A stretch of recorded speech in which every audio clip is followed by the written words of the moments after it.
¿Qué tal? Muy buenos días, bienvenidas y bienvenidos. A nombre de la Cátedra Alfonso Reyes del Tecnológico de Monterrey y de Oxfam México, es un privilegio para nosotros darles la bienvenida a esta conversación que consideramos fundamental en estos momentos, en que estamos urgidos de pensar formas alternativas para vincularnos con el planeta, para repensar nuestra idea de desarrollo, para repensar nuestra idea de necesidades humanas y de vínculos humanos en un planeta limitado.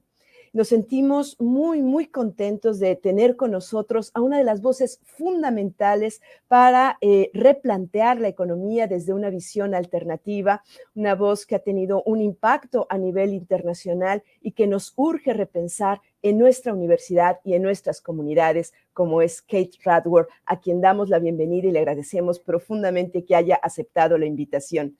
Y para esta conversación tenemos el privilegio de contar con la directora ejecutiva de Oxfam México, nuestra querida amiga y aliada Alejandra Haas, quien nos va a acompañar, y también con el gerente académico de sostenibilidad en el Tecnológico de Monterrey, Luis Fernández Carril. Muchísimas gracias a ellos por su compañía y también tenemos como invitada especial a Carolina Escobar. Muchísimas gracias a los tres por acompañarnos en esta conversación. Les comento que esta conversación se va a llevar a cabo en inglés. Ustedes podrán seguirla a través de los canales de YouTube y de Facebook de la Cátedra Alfonso Reyes y habrá también una traducción simultánea en estos momentos a través de los canales de Pasión por la Lectura del Tecnológico de Monterrey.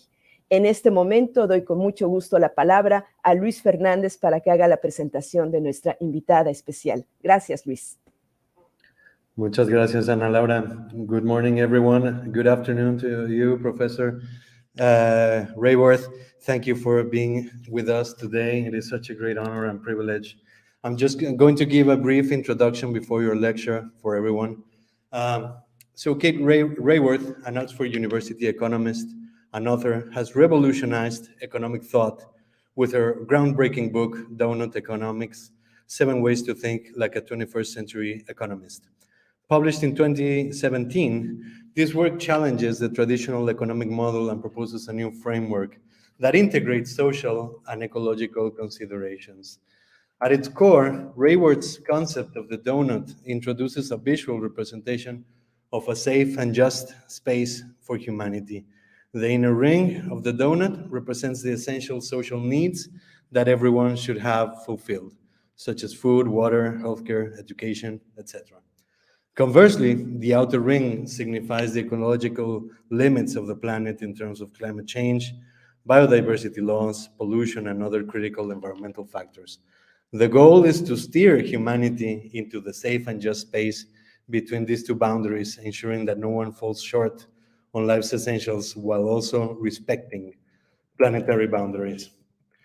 Raworth scrutinizes the conventional economic growth model, asserting that relentless pursuit of GDP growth often overlooks social inequalities and environmental degradation.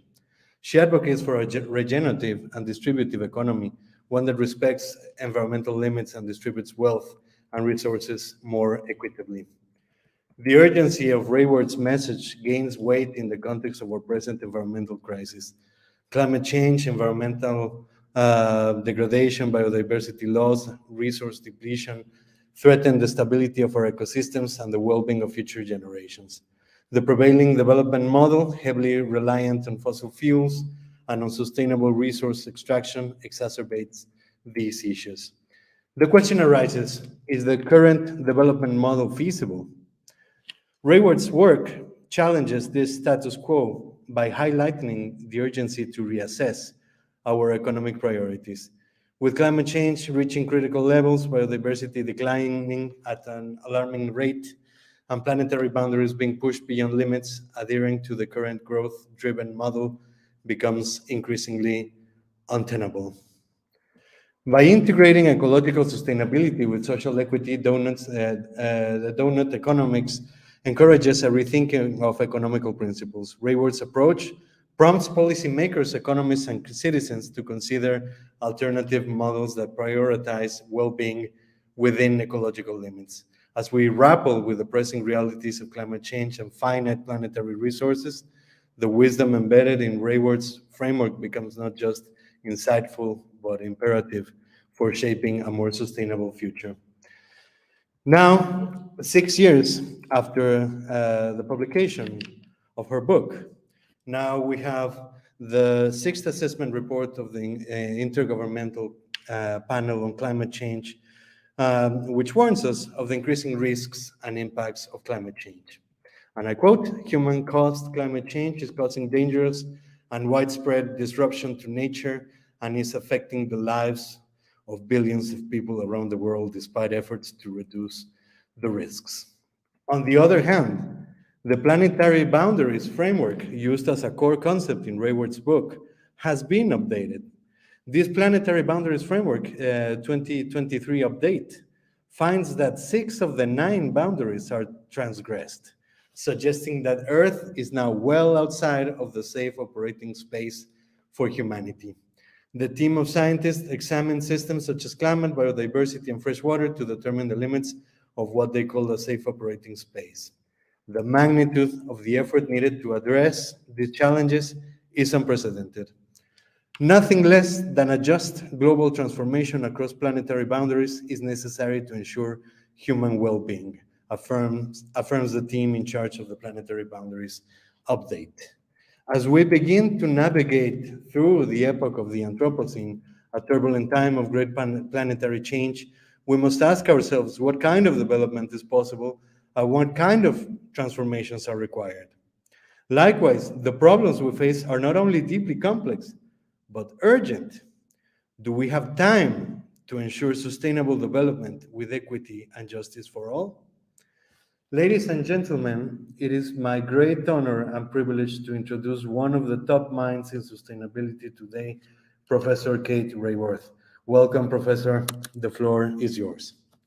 Thank you so much, Luis, and thank you, Anna. I'm really delighted and very honored to be here today with you. It is in one way a coming home because I worked with Oxfam International for 11 years. So I consider Oxfam definitely part of my family.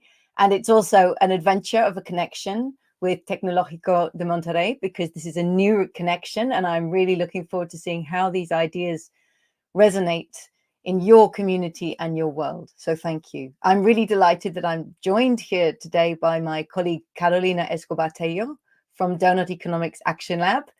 She's originally from Colombia, currently living in Lisbon, but is a wonderful connection within our team to your part of the world. So let me talk about donuts. And I'm going to share my screen. And talk about one of the changes, as Luis was just saying. We need to change so much. And the focus where I want to bring our attention is to change the mindset that we bring when we study what we call economics. So I am a white, British, middle-aged, middle-class woman living in Oxford in the UK. And I'm 52.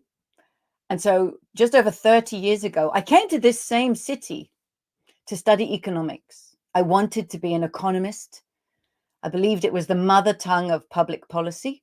So I wanted the tools to help change the world that I saw, the inequality, the environmental degradation. But I was really frustrated and disappointed with what I was taught. And let me give you a 101 course in 20th century economics in one slide. The starting point is in almost every course, supply and demand. This puts the market at the center of the economist's vision. Welcome to economics. Here is the market. It makes price the metric of concern from day one. And anything that falls outside of the price contract is called an externality, including the ongoing death of the living world. Oh, that's an environmental externality. For me, this alone tells us we must rewrite our theories. The self-portrait of humanity in this theory is rational economic man, decided he deserved a portrait, so I drew him. He would be a man with no dependents. He stands alone. He's got money in his hand. This is how he interacts with the world. He has ego in his heart, calculator in his head, self-interest, and he's got nature at his feet. He hates work, he loves luxury, and he knows the price of everything. And the real problem with this character is that being told that he is like us, we actually become more like him. He changes us. So who we tell ourselves we are shapes who we become. We become more self-interested. We become more exploitative of the living world when we depict it to ourselves this way. We must update the portrait of humanity if 8 billion people are to thrive together on this planet. And then the goal of economics. It's actually rarely actively discussed because it sits so deep. But if you listen to every politician's speech and every economist's lecture, it's growth and it's endless. No matter how rich a nation already is, I'm sitting in the UK, I'm in one of the richest countries in the history of humanity. And yet the politicians and the economists in this country, in this region, in all high-income countries, they believe that the solutions to our problems lies in yet more growth. There's something insane and impossible about that.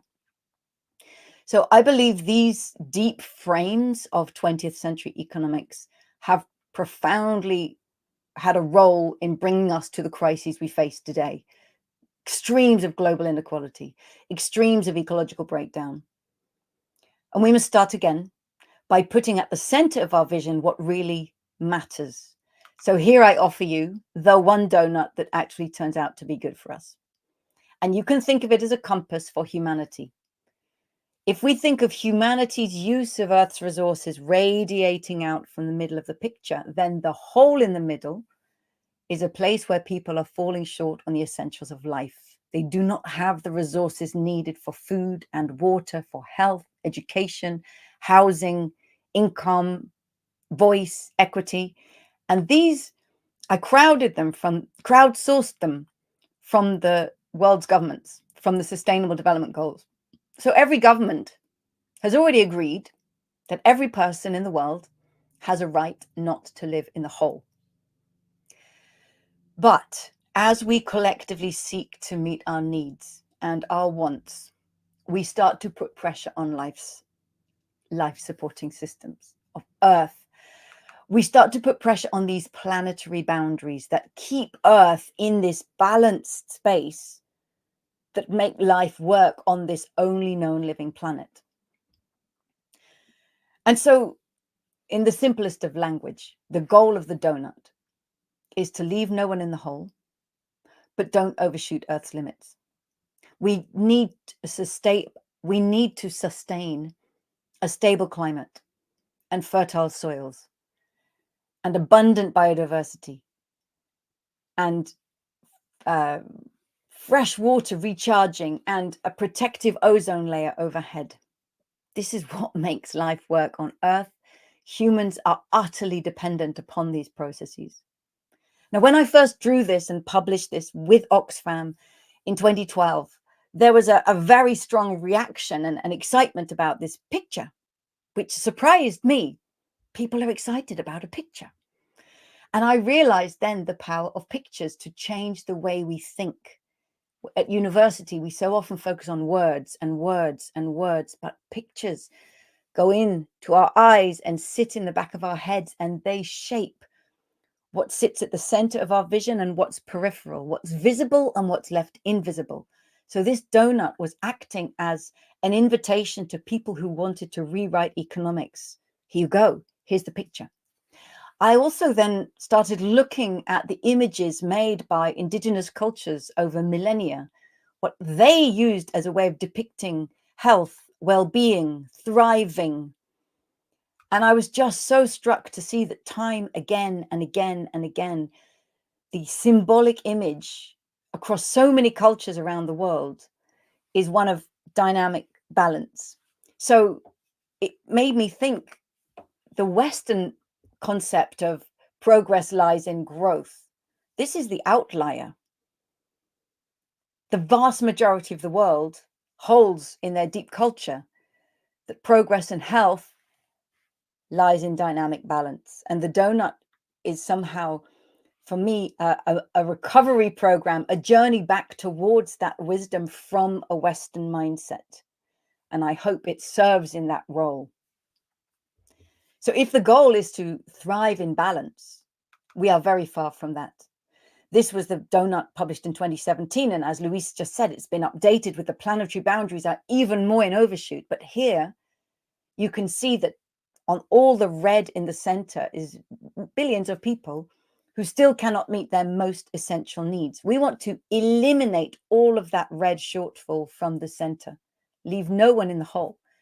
But we must do it while coming back within planetary boundaries at the same time. And that's very different from last century's economics. Last century's theories were not written to solve this problem. Last century's government policies were not designed to tackle it. Last century's businesses were not designed to contribute to the solution. Last century's lifestyles and aspirations.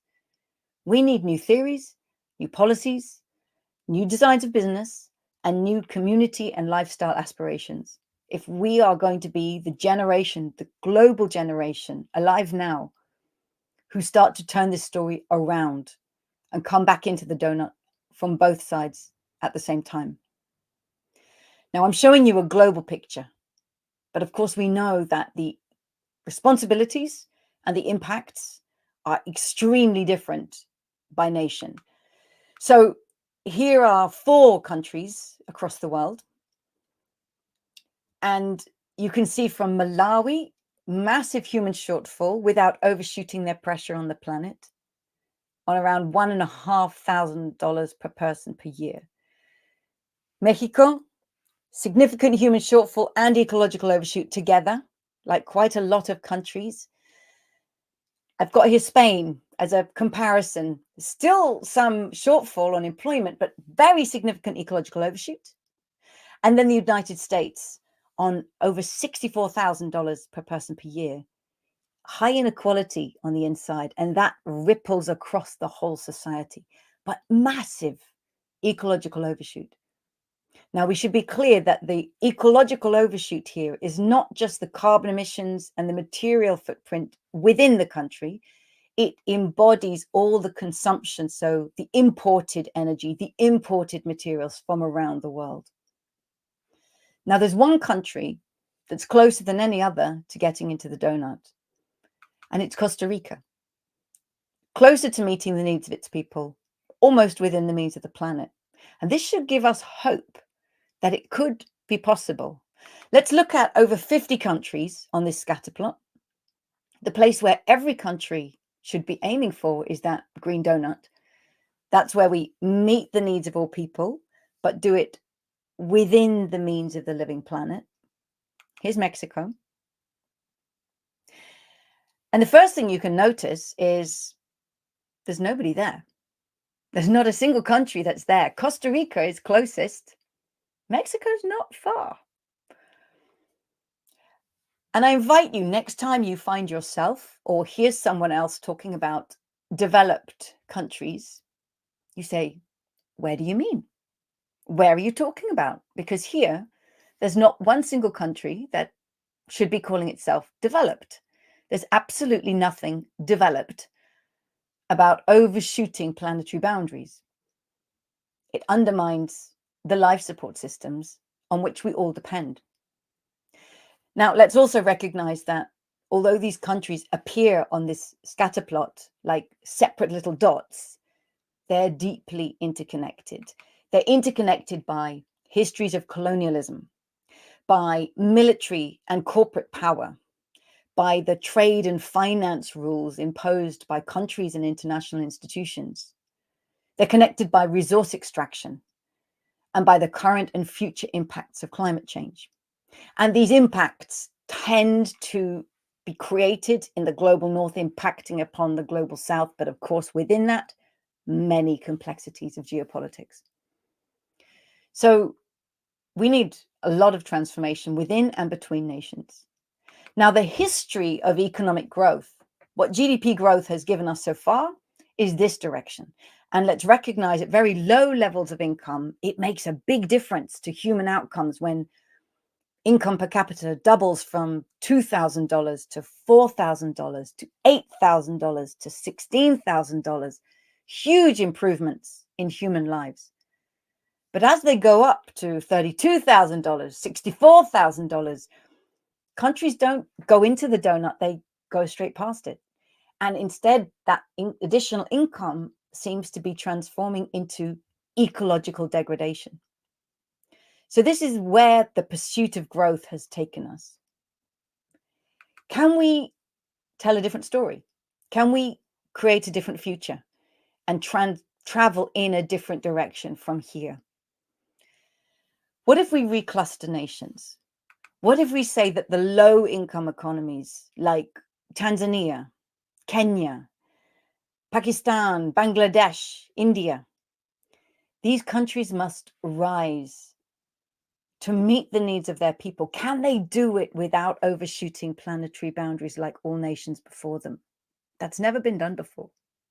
Can middle-income nations like yours, like Mexico, Iran, Turkey, Russia, China, totally reorient? Instead of going straight past the donut, go towards it. Can high-income countries like mine and all high-income countries in the world reduce their impact on the planet, particularly reduce their energy and material footprint, eliminate all that red, but finally meet the needs of all of their people, because they certainly have the resources to do it? And can we rebalance? Rebalance between nations in terms of reparations, in terms of redistribution, in terms of the cancellation of unjust debt, rewriting international rules, changing who has a voice at the table. There's a lot to be done here. What will give us a starting point to actually start moving this way? I don't think it's just calling for growth, growth, growth. At Donut Economics Action Lab, we put two dynamics at the center of our vision, which we believe will be essential to making this change. And it's not often that economists think in terms of dynamics. Many economists are taught about laws, the laws of supply and demand, of diminishing returns. These are not laws. These are human designs. We need to put in place the dynamics of a regenerative and distributive economy. So we have inherited linear, degenerative economies. We take Earth's materials, make them into stuff we want, use it for a while, and then throw it away. This pushes us over planetary boundaries.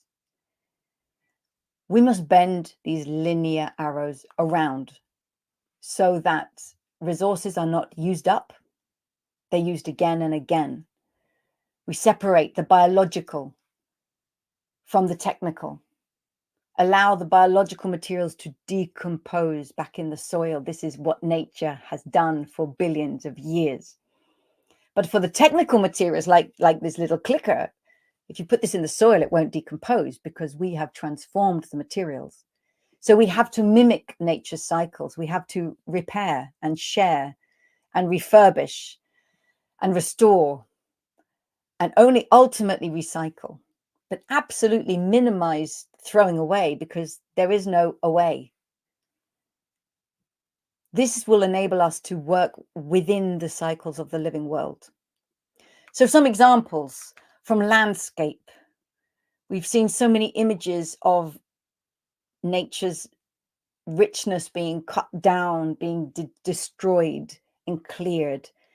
And actually we need regenerative land care to bring back the qualities of nature. She's still generous. She's still patient with us in so many places if we create conditions to bring back life. And on the technical side, when will we stop throwing our waste in the neighborhoods of the world's poorest people? When will we instead redesign products upstream so that they can be repaired? So that, like this clicker, I should be able to click it open and change just the piece that needs changing instead of throw the whole thing away. How do we change the way we design so we don't create waste in the first place? Let's go down to the level of a city. Removing a 10-lane highway, as you can see in this city, in Seoul, and replacing it with a river and a park. These photographs look like they could be Photoshop. It's not, it's real. And imagine being there. Imagine what it's like to bring back water and life and nature to the heart of such a city. The qualities of the air and the qualities of the lives of people. And then think of these two hospitals. Which one would you rather go to get well again? The one in the UK, you can't see any living thing except for one or two people. The one in Singapore is full of life, and we know that humans heal faster when we are surrounded by nature. So regenerative design, from industrial design right down to the level of a building. So we must go from degenerative to regenerative, and we need to recognize we've inherited divisive economies that capture value and opportunity in the hands of a few, through privilege, through inheritance, through regulation, through infrastructure.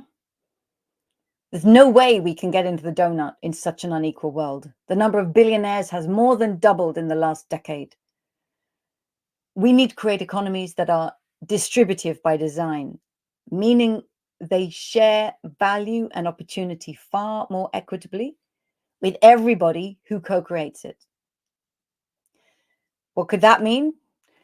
I think about housing. I grew up in London. It's a city now where some mega landlords own thousands of properties, and a young generation rising now say, I don't believe I'll ever be able to own my own home. So, and the rent is extortionate. Contrast that with Vienna, another very wealthy European city. But there, over 60% of people live in social housing.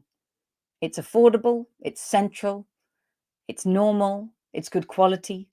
Because 100 years ago, the city of Vienna decided that housing is not an investment asset for the wealthy. It's a human right for every resident. And so they decided to own the city's housing in a way that made that possible. But also think in Chile, you may know this example from the architect Alejandro Aravena. He realized that many people would never have the capacity to own their own home, but maybe they could buy half a house. So he designed and started building half houses that had all the water and plumbing, electricity that you needed. You could pay for your half house. And over the years, as you save up more money, you can fill the rest in. And surely by changing the design of the building, he's opened up home ownership and affordability to many thousands of families. And then let's lastly think of the design of business. We've inherited from the 20th century the idea that business is led by profit and workers are paid minimal wages with poor conditions, and the profits get captured for the owners of the company. It does not have to be that way. That's one design. It's a very dominant design, but there are others. Like this craft company in Mumbai, the man is holding a sign that says, "The workers are my boss." And the workers are holding a sign that says, "I own my fashion factory," because it's owned and governed by the employees. There are so many ways of designing business to be more distributive of the value created. So if we are to move towards the donut as nations, as communities, we believe that we need to put these dynamics into practice: regenerative design, distributive design. So this is all theory, all ideas. What was exciting to me when donut economics first came out was the number of people who said, well, we want to do this, or we are doing this.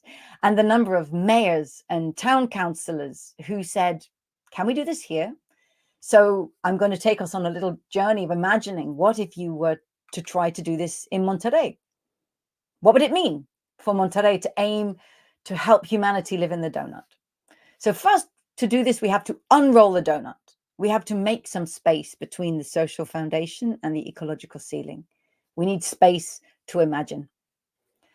So let's go inside. A big question: how can Monterrey become a home to thriving people in a thriving place, while respecting the well-being of all people and the health of the whole planet? That is a big, complex question, I know. So we divide it into what we call the 4 lenses. On one side, you can see there are local aspirations here where we are, but also recognizing that every city, every town, every place is connected to the whole world. And so we have global connections of responsibility to others and how they impact us. So let me show you briefly through these 4 lenses. And I invite you to think of Monterrey, if that is your city, or wherever you are, whichever city or town or state you are in. What would this mean here? So first, how can all the people of Monterrey thrive? What would it mean? Think of health, education, food, housing. What would it mean for everybody to have a good standard? What is a good standard in your city? And who's currently not meeting it? Who's falling short? How could you think about school students? Think about members of the community in the market spaces.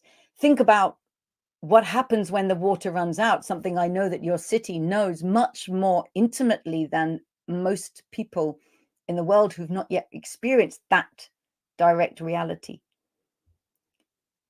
When what we sometimes take for granted suddenly becomes truly scarce.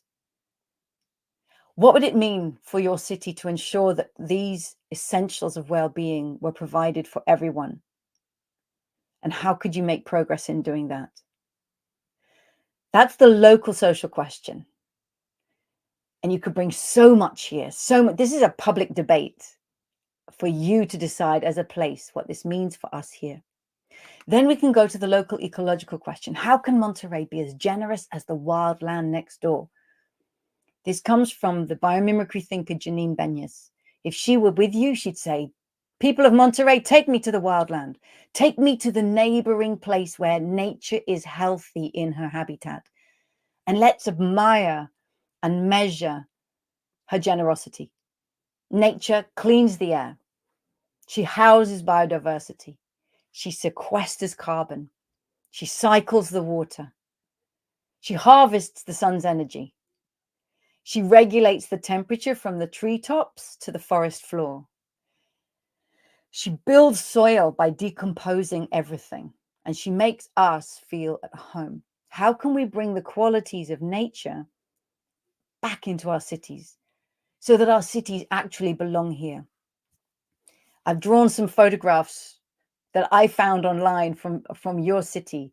What does it mean to create neighborhoods that are nestled among the trees? And how different does it feel to live there rather than in a place with no trees? We know what impact the urban heat island effect has. It undermines children's learning in school. So neighborhoods without trees mean kids do worse in school. And we know those are neighborhoods full of the less well-off people. So it reinforces privilege and reinforces deprivation. What happens when the city is prone to flooding? As I know you know from experience. How can we redesign our cities and the hillsides around them to prevent or limit that flooding so that the water is absorbed, it doesn't run off the tarmac of the roads? How can we harvest the energy of the sun through growing food, through solar panels? How can we harvest the energy that's given to us every day? How can we clean the air? How can we house wildlife? What would make us feel at home? So these are beautiful ecological design questions for every place to bring nature back in so that it belongs again where it's based in the world. What would it mean for Monterrey to respect the health of the whole planet? These are the planetary boundaries. And this is the connection through the clothes you buy, the food you buy, the electronics you're using that are imported from all over the world, energy and materials. This is the red overshoot. How can you transform your city living, transform transport with your new metros? Get more people out of the cars, onto public transport, onto bicycles. How can you transform the waste that's created? Recycle and sort much, much more of it, but limit it in the first place. And what about the industries that create global carbon emissions, but also local air pollution? These are transformations, of course, that we are making in industries in every country, in every context. to come back within living within the means of the planet. And finally, but crucially, thinking of the people who we are connected with worldwide, who stitch the clothes you wear, who pack the food you eat. Are they paid decent wages through global supply chains? And the global supply chains that purchase from your country, how are you affected by how others impact upon you as well? What happens when people are forced onto the move as migrants, as refugees, because of climate breakdown and ecological and economic breakdown? How are they welcomed? And how can institutions like a university, how can institutions build solidarity with others across countries so that when crises hit internationally, we have connections, we have solidarity, and we respond together and look out for each other? These are just a few examples of the many, many, many ways that every city is connected to and impacting upon people worldwide. So we can put these together, and this is what you get as the beginnings of a city portrait. Of course, I've just put some photographs from here, and I'm an outsider. I've never had the chance to go to your city. If you were to fill this in, it would be alive with experience, imagination, possibility, reality. It would be a completely different story, which would be amazing if it happened. So this is the beginnings, and we published this donut unrolled tool a few years ago, and I just want to finish by showing you a couple of examples from around the world, because this is from the Donut Economic Action Lab, the community of change makers, individuals and cities and networks and organizations worldwide. And we're thrilled by seeing people use these tools and share back what they've learned, because we learn from them. So many governments and communities have started unrolling the donut in their locality. Barcelona, for example, in Spain, created a data portrait. You can see the unrolled donut, and they've literally put data against those 4 lenses. But they've also turned it into a community conversation, because they want everybody to understand why and how they are transforming the city to make it regenerative and distributive by design. In Malaysia, the city of Ipoh is determined to be the first city in Asia to aim to live in the donut. And the mayors there have started exploring this and put it at the heart of their well-being strategy, and holding a local day for communities to get involved and to find out the ideas to understand a regenerative, distributive future. In Germany, in the city of Bad Nauheim, they invited 100 residents, chosen randomly, to be part of a citizens' assembly, and together to create their vision of what would it mean for Bad Nauheim to live in the donut, in this lovely picture they created. In Bhutan, the government of Bhutan said, this donut is the closest thing we've seen coming out of Western economic thinking to our concept of gross national happiness.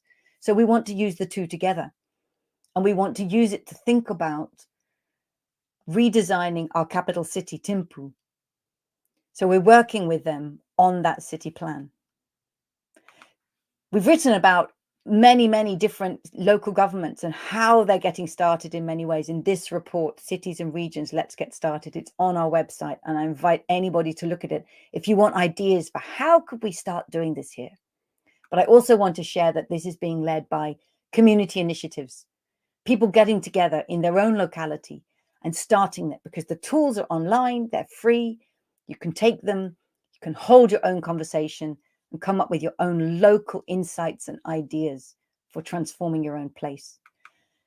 In Birmingham in the UK, you can see from this picture the playfulness with which they're doing this work. And there's something that makes people playful when it's donut economics. It's not intimidating. It's an invitation to everybody to join the conversation.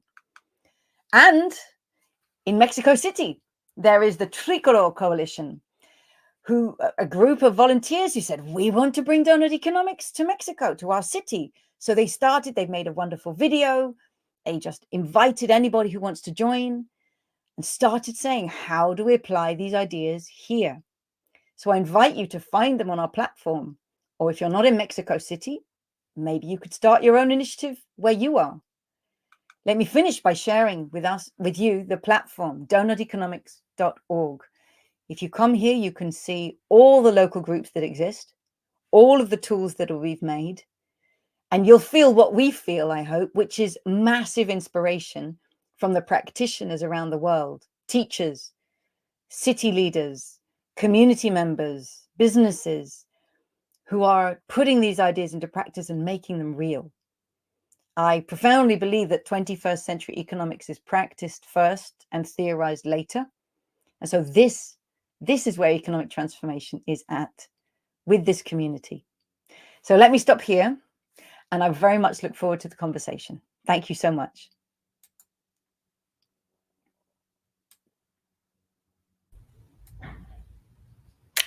Thank you so much, Kate. This is wonderful. And of course, it's such a privilege to have you with us this morning.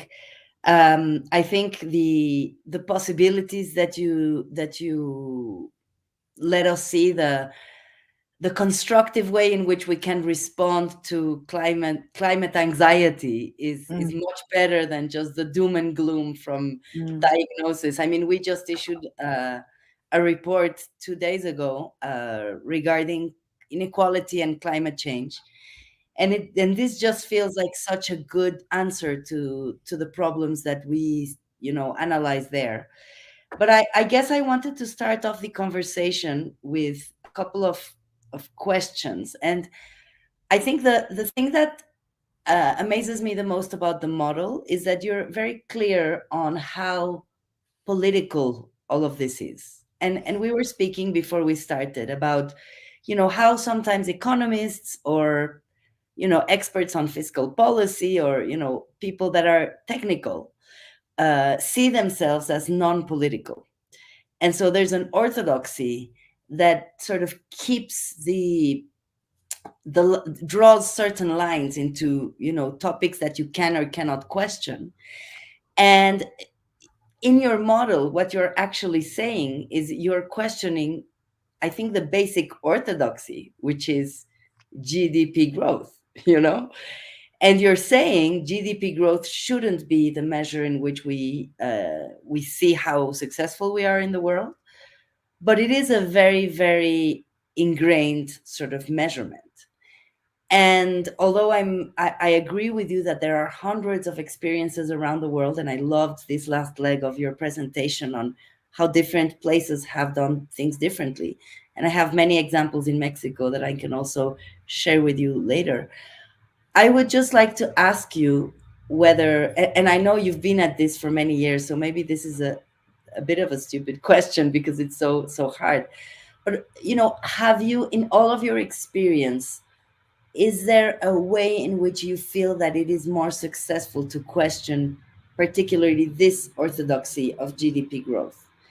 Have you seen convincing arguments or other people from other walks of life making convincing arguments that GDP growth should not be the measure of success? Or to ask a question differently, who are your allies? Who are our allies in questioning this as a basis for success?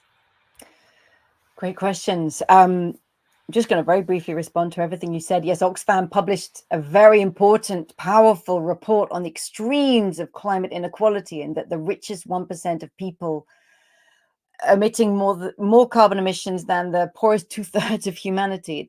It's outstandingly shocking. It's really important that we know the stats like that tell us the reality of the world.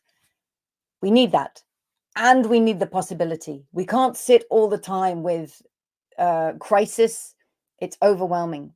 So we need something to be for.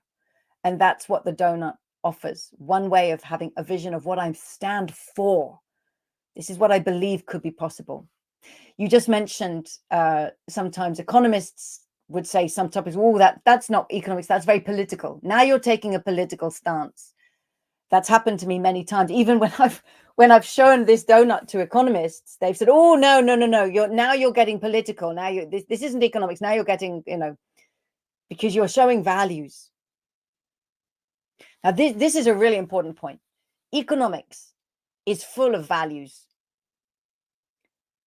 They're often unspoken, but it's political not to talk about them. it is political to say we are not talking about distribution, because what it means is you're saying, I accept distribution as it is. So, of course, it's political. Economic theory is profoundly political. When we say, welcome to economics, here is the market, that is a political move. And it's presented as if it's, no, this is objective. There are no values here. There are deep values here. And the value is placed on endless accumulation. That is the ultimate value, that more is better, and even better if there's even more. And it's insane. We have to be talking about it. That's why I realized the power of the donut, because it's very explicit about our values. We put them up front from the beginning. We respect human rights. Do you want to debate those values? We respect the ecological integrity of the only known living planet in the universe. Do you want to say that doesn't matter? Now, if we start with these values very clear, now what kind of economic system would enable us to achieve that? So we have to be explicit about the values. And now let me come to the economic growth point. About 10 years ago, when I first published The Donut 12 years ago, there've always been a little questioning of economic growth since Bobby Kennedy made a speech in 1968 in America saying GDP measures everything except that which really matters to us. But the addiction to growth, the lock into growth, is so strong that this debate has always been pushed away. And when I first published The Donut, I think people thought it was very radical. But financial crisis, climate breakdown, extremes of inequality in the world, these show us that the path we're pursuing is really not beneficial to us. We need a different vision, and just adding up the value of goods and services sold in a country in a year, that's GDP, is nothing close to the metric and the measure of what people say they actually want and value in their lives. They want a stable climate and a stable community. They want to know they have a good job. And GDP isn't going to give you those things. So I think we have many allies. In fact, I think it's quite hard now to find a parliamentarian in many countries who would defend GDP growth. Many people say, well, of course, GDP is out of date, of course. But what we need is something to replace it, right? We have to not only be in critique. If you're in critique, you're still talking about that same thing. And that's why I tried with Donut Economics to quickly critique, but focus on being propositional. And the donut is a proposition. I showed you all those national donuts, and we could totally replace GDP in terms of ranking countries. And that's why we end up with no developed countries, because all the high income countries that are doing very well on GDP, they're all in massive overshoot of the planetary boundaries. So it's always political. So I think we have many allies in the world who are ready to come with new ways of going beyond GDP, but we must undo our dependence on an addiction to GDP growth, especially in the richest of countries. Thank you so much, Kate. And, it brings up so many questions around how governments value themselves, and how voters see governments, and how effective they are in bringing those conditions of a better life that people are expecting. But I guess I wanted to go from the very general GDP question to a very local question, because in the model, but particularly in the examples that you showed us, you bring in the importance of democratic participatory processes, where people actually build solutions together for their own communities. And that seems to be a really important part of what you value as a model of going forward and leaving behind the extractive model and going forward to a regenerative distributive model. But there is one thing that I feel is hard to achieve, particularly in a country like Mexico. And this is very country specific, but Mexico, I guess, one of our worst problems is lack of trust. And lack of trust derives from a number of things. There's a very basic lack of trust that derives from the presence of crime, and the difficulty of having a secure environment. There's also the lack of trust derived from, a certain dynamic between citizenship and government where, there's mutual distrust. So could you speak a little bit about that, about how trust interplays with these participatory processes, and how, maybe you've seen examples of how you build trust where there is no trust in the beginning? A rich and complex issue. And let me start by saying, of course, I do not know the solution. I've never been to Mexico, and I don't claim to be able to say anything specific about your context, but let me bring what I've experienced around trust in other places, that if it's useful. Trust is obviously fundamental, that we feel that we belong in a community, that we are recognized and respected in that community, and that we can trust that people will behave in ways in the interests of the whole community. That's at the core of our pro-social behavior. That's what allows us to stop being self-interested, competitive, rational, economic man, and allows us to be pro-social, collaborative humans. We have the potential for both of those very much in us. So we need to bring about the social conditions to bring about the collaborative side of ourselves, as you said, on many, many levels.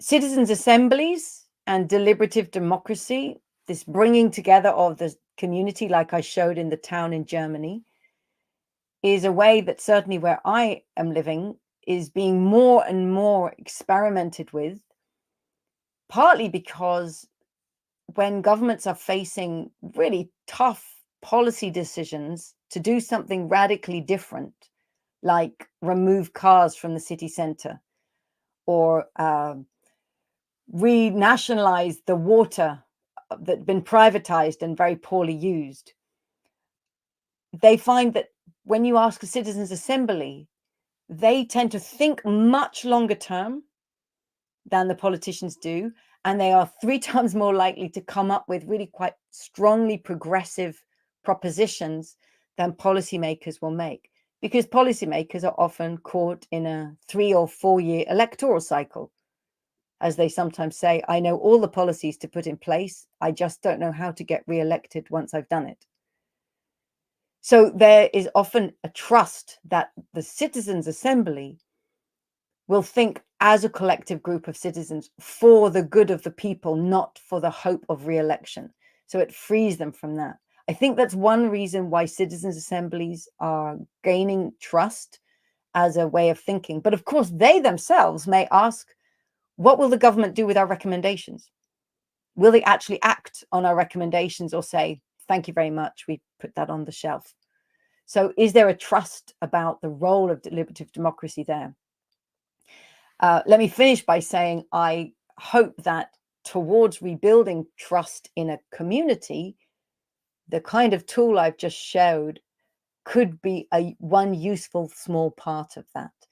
Because as you saw across those 4 lenses, it focuses on social deprivation, people living with hunger and lack of housing, lack of education, so key social issues. It focuses on the local environment. It focuses on global planetary boundaries, and it focuses on our impact on other people. Most people, when they come to these 4 lenses, they can find the issue that matters to them. It's visible. And part of trusting others is knowing that we're seen and that what matters to us is taken care of. So this framework, we hope, helps build recognition and trust in small groups of people who come together to start to make it happen. But of course, every community is embedded in a city government, in a nation, in a region, in the world.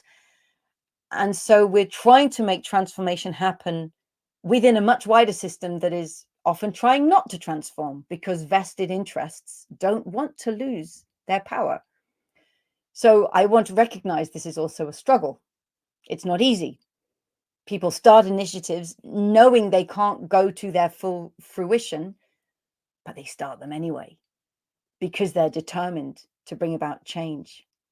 So building trust is part of a much, much bigger, longer social process, we hope that the conversations that these tools enable, that the visibility to everything that matters, are part of making all issues be put on the table, everybody's voice to be heard, and bringing citizen deliberation back into the heart of policymaking. Thank you so much. I love the way in which this becomes a way to have more democracy and move away also from, you know, the reduction of civic space into more civic space, because that's where the solutions lie. And it's so important that you say this, because we are starting a year of elections in Mexico, both local and federal. And so it becomes really, really important for citizens to have sort of a guiding principles of what they should expect all of the candidates to speak about. And I think, you know, depletion of resources and human rights are perfectly good, important topics that should be addressed openly. Can I just jump in there, Alexandra? Because in some countries, when elections have been coming up, community initiatives like the Tricolor Coalition, but in other countries, in the Netherlands, in New Zealand, they've held public meetings for local politicians, for candidates who want to be elected. And they said, okay, our vision is to live in a place that meets the needs of all people within the means of the living planet. We invite you from all the different parties to come to this meeting and explain to us how your policies will help realize this. So there's been a really nice initiative of using this framework and using these tools precisely in the run-up to elections to advocate for a new vision, so that the politicians don't just show up and say, I will bring you growth. That's not what we want. We want a different vision. Yeah, absolutely. So it's really timely to have this discussion now and to make sure that people know, you know, they have this can be a blueprint for political discussions. And I think it's really good. I had another question for you, Kate, regarding innovation, because I think a lot of the arguments that I've heard over the years of people opposing sort of redistribution measures, like, you know, better tax collection or other things, or the very Oxfam arguments that, you know, billionaires are a problem because they hold so much of the world's wealth and so much of the political power. But I've been questioned, and I'm sure you have too, around innovation. So this idea that innovation is fostered by some very innovative people, let's say, holding enough resources to make sure that they have the freedom to go into innovation and to come up with a cell phone. You know, I've had many people tell me, well, if you like your cell phone, then you should be favorable to, you know, capitalism in its rawest form, because that's where the innovation came from. So I would love to hear your answer of that question. How would you respond to sort of that point of view that innovation only comes from the possibility of certain individuals having unlimited resources to do whatever they want and come up with great technology? I would say, well, if you like your cell phone, do you actually know where the innovations in your cell phone come from? Because it's not from individuals, private sector taking risk.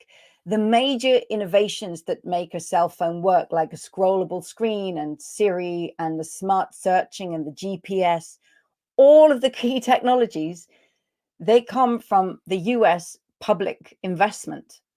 And actually, this has been beautifully documented by a brilliant economist called Mariana Mazzucato in her book, The Entrepreneurial State, which shows that the narrative, Alexandra, that you just said, it's a very, very popular and powerful narrative, but it's just a story.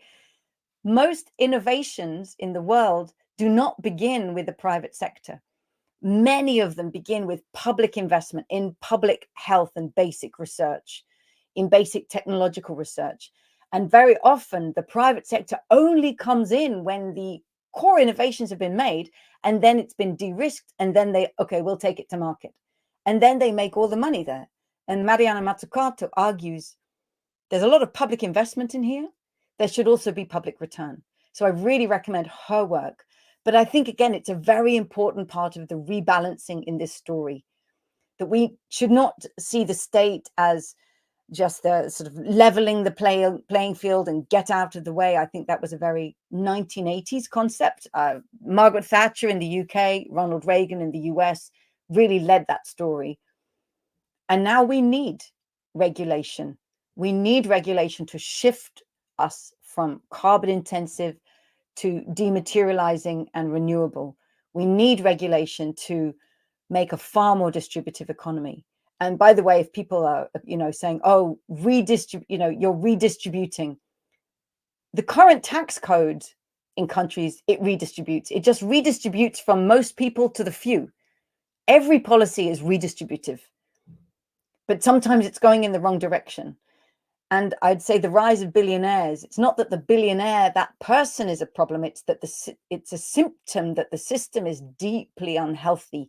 It's concentrating resources in few hands, and it creates a deeply unhealthy form of extreme investment.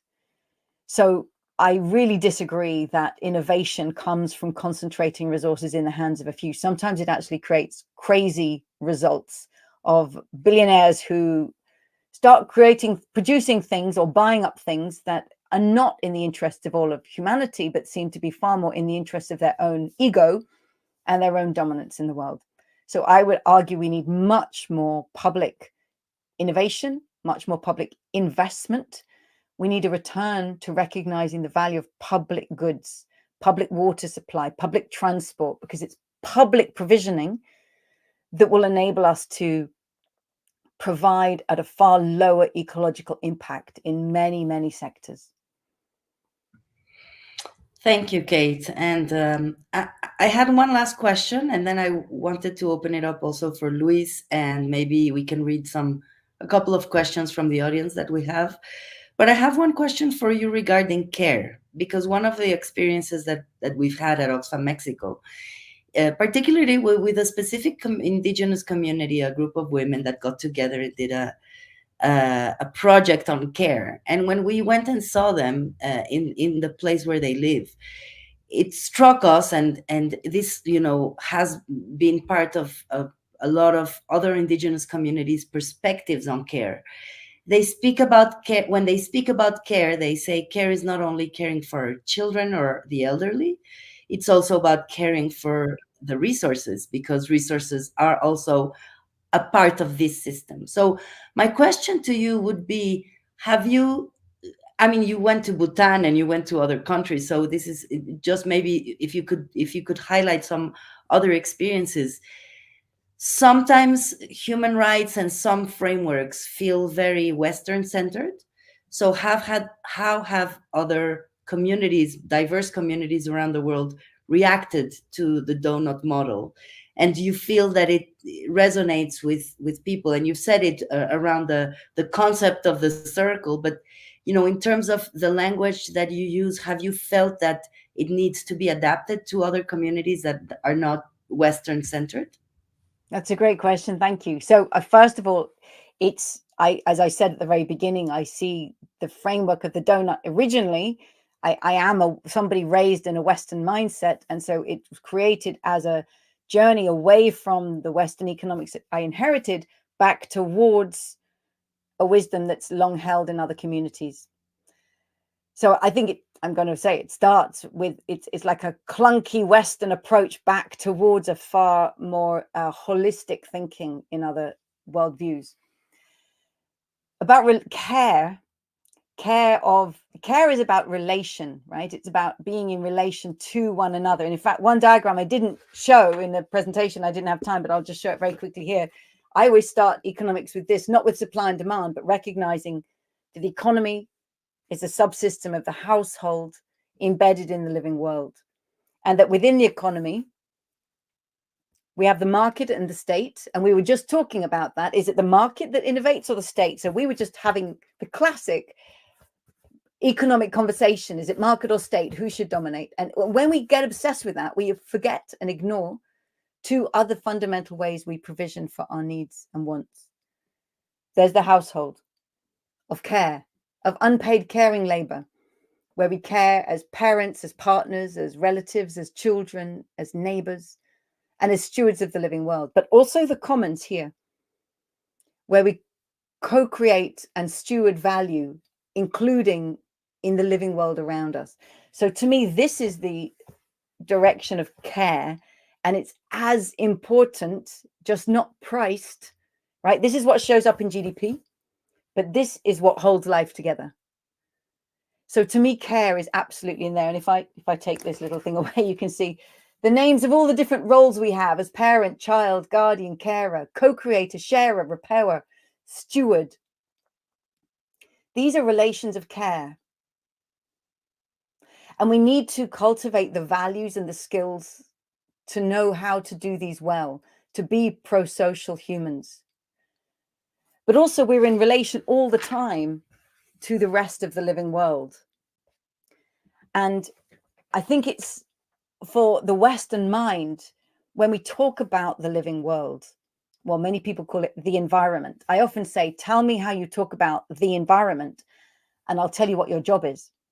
If you talk about it as natural capital and ecosystem services and natural resources, you are facing probably a government or a company. You're speaking the language of power, and you're treating the environment as like the man on the top of the pyramid. It's your Lego blocks. It's your building blocks. But if you talk about the environment as Mother Earth, the web of life, nature's gifts, you're speaking out of recognition that we are part of nature and part of the web of life and interwoven within it. And that, of course, is a worldview that comes much more richly from indigenous communities. One quote that I love from Chief Oren Lyons of Turtle Island, he was invited to, I think it was the College of Natural Resources in California, and he was invited to give a speech. And he said, what you people call your natural resources, we call our relatives. You need to get back to relationship, because that is going to be the foundation of your survival. So it's about relatedness and learning about the connections between ourselves and our families, ourselves and our communities, ourselves and all the living world and the interdependence. So I'm on my own journey as a Westerner, educated in this Western mindset. I'm on my own journey towards that relatedness.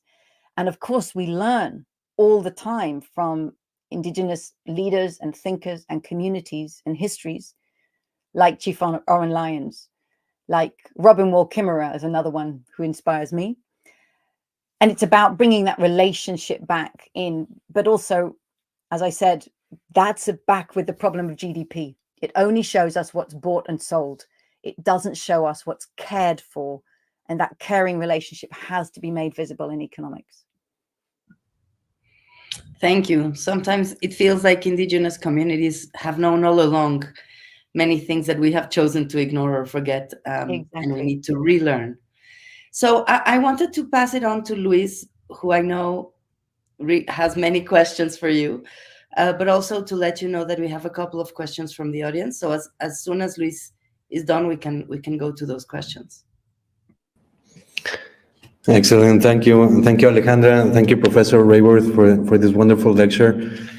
I just wanted to be very quick and very specific with my questions. This is what I wonder, what I constantly think about, and now that after you presented, it comes again.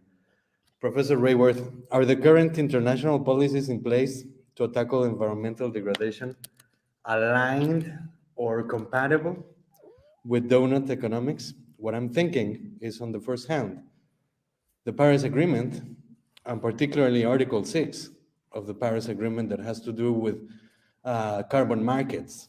So this has, as you just mentioned, this has the language of power. So I have a huge it worries me a lot that the international policies that we have to tackle this environmental ceiling that you're mentioning are actually not really helping, right? So on one hand, we have the Paris Agreement with certain elements that are shaped through 20th century economic thought. And on the other hand, the SDGs, and particularly SDG 8, which is, of course, talking about economic growth. So these are supposed to tackle, to lead us into a sustainable world with equity for everyone.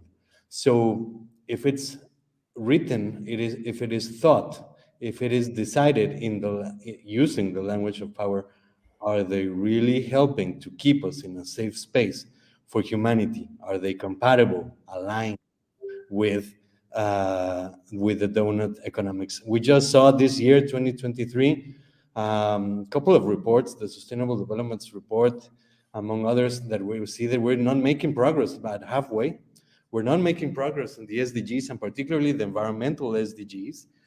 We're definitely not getting there. So, is it compatible? What do you think about this? So you're actually tempting me, if I can, just to share one other slide that I didn't have today, but it's so relevant to what we're talking about right now. How do we envision our relationship with the rest of nature? And I think there are two, at least, right, this is simplified, but there are at least two very different worldviews that are emerging or are dominant. So which picture comes to our mind? Is it man at the top of the pyramid, or is it humanity in the web of life? Because which picture we choose will deeply connect with the language we use. Is it natural capital and externalities and natural resources and ecosystem services, or the living world, the web of life, Mother Earth and nature's gifts? Now, this is at the paradigmatic level, the language we speak, the pictures we draw. But as you just said, Luis, it takes us straight through to that. Then what do we think are the policy solutions? How do we draw the economy? The one on the left is a classic depiction in a textbook with the market at the center, resources and money going around and around. It makes almost no mention of the living world.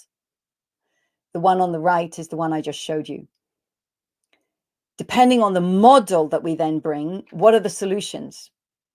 And as you just said, the solutions that are being proposed through the Paris Agreement, through all carbon policies, are nature is an asset. Carbon is a pollutant that can be priced and controlled and modeled, right? And we can create carbon markets. We can create green bonds. We can create payments for ecosystem services.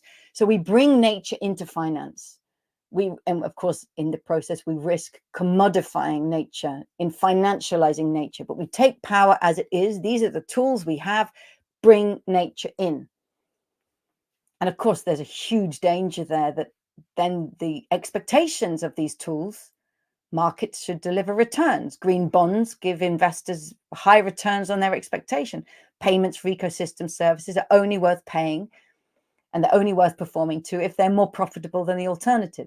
So now we have really gone and put the market at the center of our vision and trusted markets with the complexity of life. I see this as an emergency short-term project that some people are pursuing because it's the only tools they can see.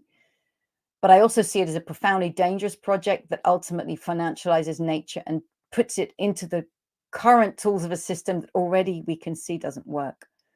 So my choice is to go the long route with planetary boundaries. Let's talk about boundaries. Markets don't talk about boundaries, they talk about price. Let's talk about boundaries measured in life's own terms, capping carbon emissions, capping nitrogen use, capping CFC use, capping biodiversity loss. Let's talk about, maybe one route is the rights of nature. Now we're going to put legal rights of nature. Some countries and people have been promoting that. Shall we talk about regenerative design and how do we regulate that into the way things are designed, ending inbuilt obsolescence, requiring circularity? So these are very different projects. The problem is that the market-based one is the most developed. It has the most money behind it. It has the most energy behind it. And so it's dominating. But I think the other one needs universities to invest in and say what kind of policies, regulation would make this possible. And then on the question on growth, well, yes, the SDGs were always a problem because they have inside them the pursuit of endless growth. So when I brought the SDGs to the donut in here, this is all the other, these are the social SDGs, but growth is not in there. I had to remove it. And it seems that growth is winning over achieving the social foundations, because I think our economies are still structured with a dependence upon and a pursuit of exponential growth. And that is, to me, the existential economic question of the century. How do we end our structural dependence on endless growth, which, by the way, I think was made possible predominantly by the use of fossil fuels in the 20th century. That made it look like growth is normal and natural and always coming. So build it in. And now it's stopping. And this is really hard because it also risks hitting people with extreme inequalities. But this is why I just believe every economics course in universities should be having a conversation about what if endless growth isn't possible, or what if it's not coming, or what if it's not desirable? Then how would we change our economies? This generation of students deserve to have this conversation, because I believe it's going to be a real policy issue well within their lifetimes. Definitely. I couldn't agree more with you, Professor Raworth. I'm going to start reading a couple of questions that we have in the chat. One by Luis Gerardo Rojas, which is, you talked about how classic economics is political itself and how economists don't see it.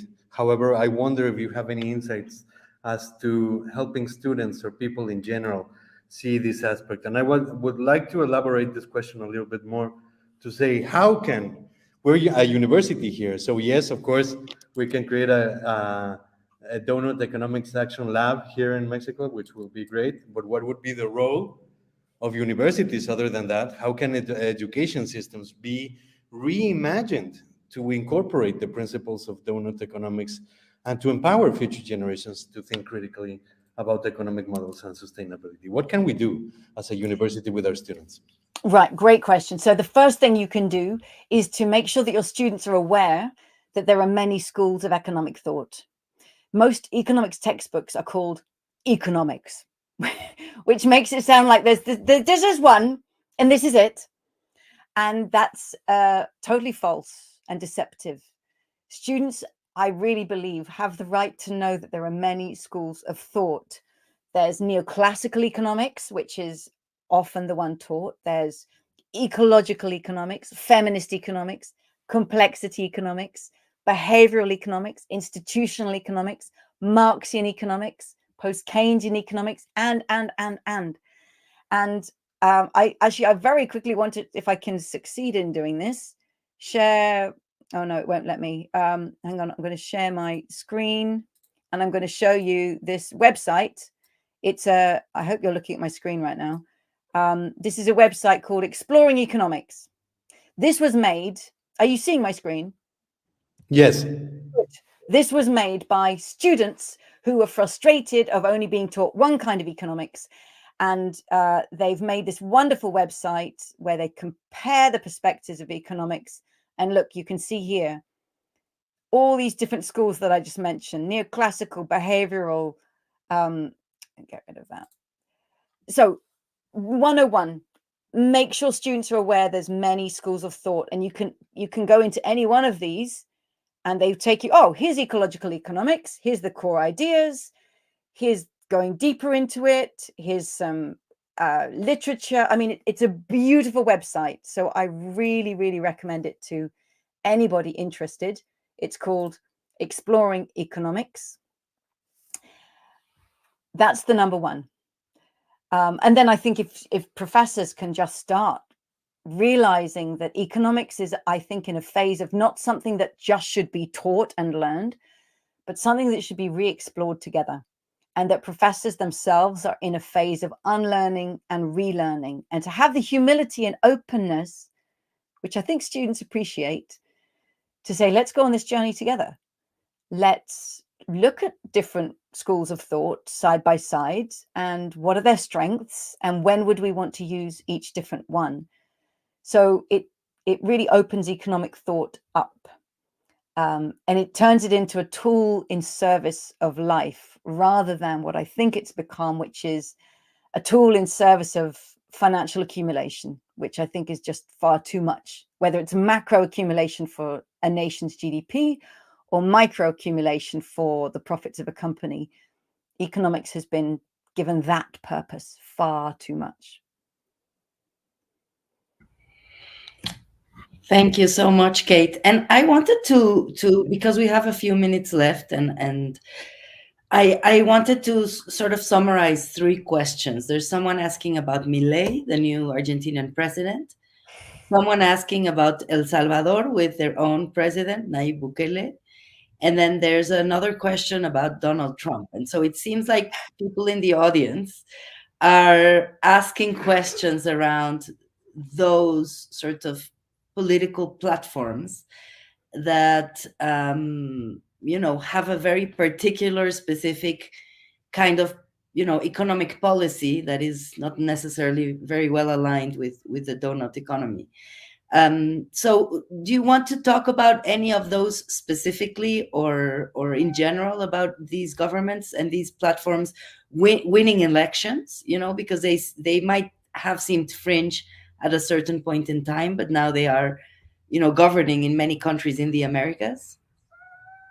Yes, I'm going to invite my colleague Carolina to bring some comments if she'd like to in a moment as well, because with just a reflection from within the region on this. So I'm not familiar with the president of El Salvador, but Milei and Donald Trump, when I see the way they campaign and the way they speak to the populace, there's something very clear in common.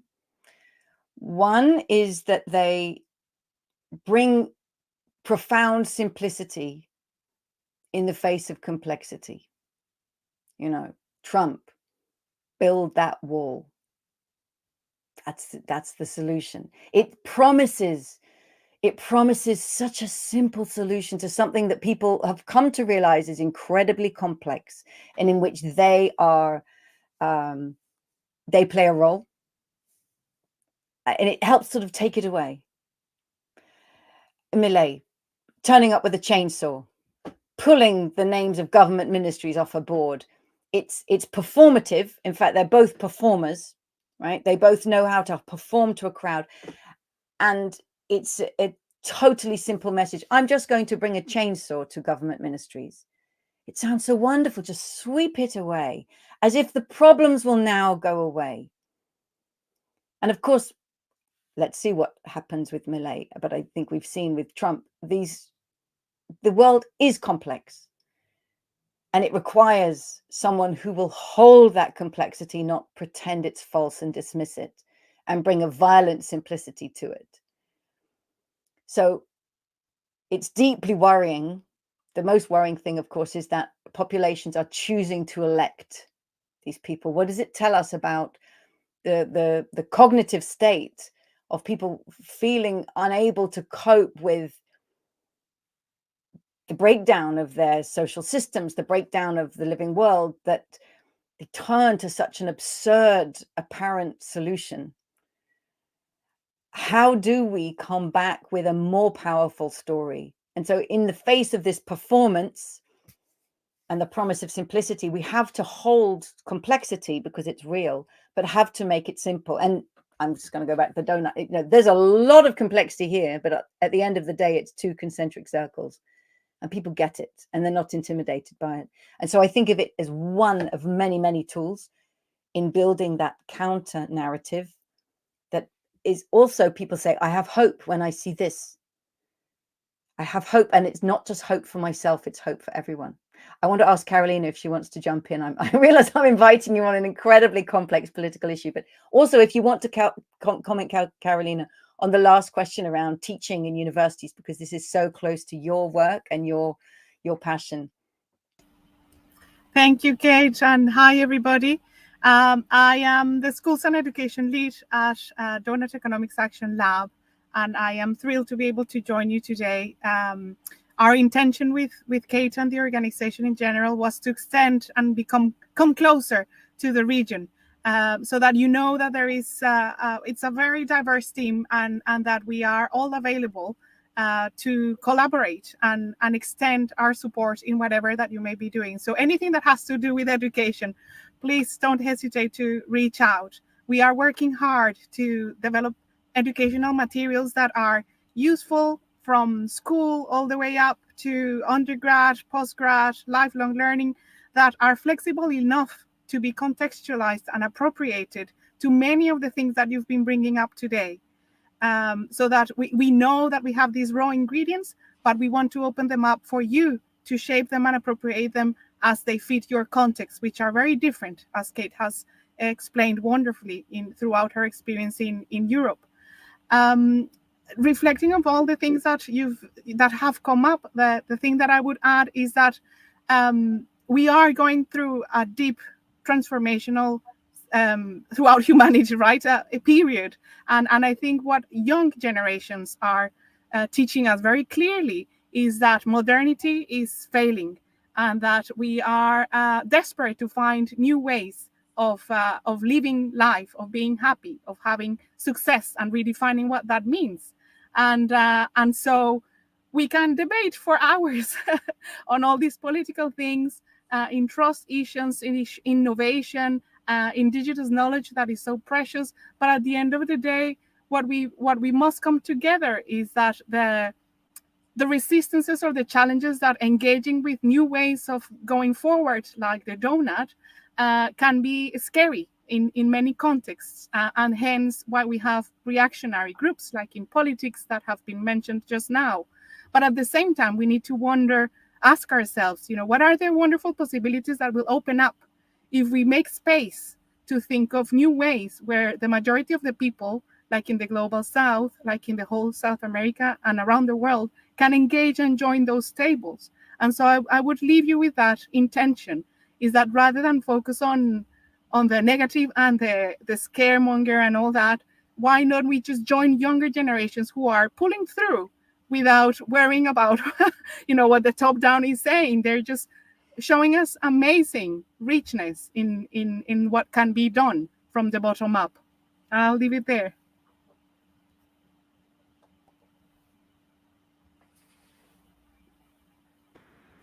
Thank you so much, Carolina, for this. This was really wonderful. There's so much that we can do with our students.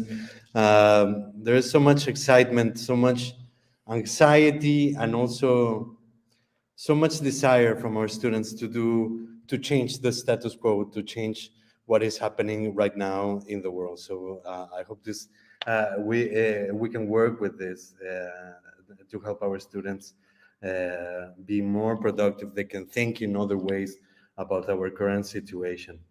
Well, time is running out, so I'm just going to give a closing argument to this. I don't know, Alejandra, if you want to go first? No? Okay. So first of all, I would like to thank Professor Kate Raworth for her time, for her wonderful lecture. So I just prepared to close this the following. In closing, Kate Raworth's Donut Economics stands as a beacon of hope and guidance in a world facing profound challenges. Her work transcends the traditional confines of economic theory, urging us to reimagine prosperity within the boundaries of our planet's capacity and the fundamental needs for all individuals. As we confront the urgent realities of climate change, ecological degradation, and social inequality, Raworth's insights compel us to shift not only our economical paradigm, but our mental models, our worldviews, our assumptions. By embracing a regenerative and distributive economic model, we have the opportunity to forge a future where human well-being flourishes without compromising the health of our planet. It is a call not just for change, but for a profound and necessary transformation, one that invites us all to actively participate in building a more sustainable and equitable world for generations to come. Kate Raworth's vision challenges to transcend the status quo and collectively pave a path towards flourishing and balanced global society. At Tecnológico de Monterrey, we are committed to addressing the climate crisis. We understand the need for disruptive thinking to face the present crisis, For this reason, this keynote lecture is crucial for us to open perspectives, to question paradigms, and to invite radical thinking, radical change in sustainability that we require right now. So in closing, let us heed the call for donut economics. Let us envision a world where economic progress harmonizes with social justice and environmental stewardship. The time for change is now. Together we can embark on a transformative journey towards a sustainable and inclusive future. I hope this is a beginning of a collaboration with Professor Raworth and her team to implement new ways of thinking in our particular context. And finally, I just would like to thank very much Ana Laura Santamaria and Cátedra Alfonso Reyes for, first of all, for inviting Kate Raworth, and for us to invite Alejandra and myself to be part of this conversation. Thank you so much, Ana Laura. Thank you so much, Professor Raworth. I hope everyone has enjoyed this lecture. And with this, I hand over to Ana Laura for the closing. Thank you so much, Professor Raworth. Thank you so much, Carolina. It's been great to have you here. Thank you so much.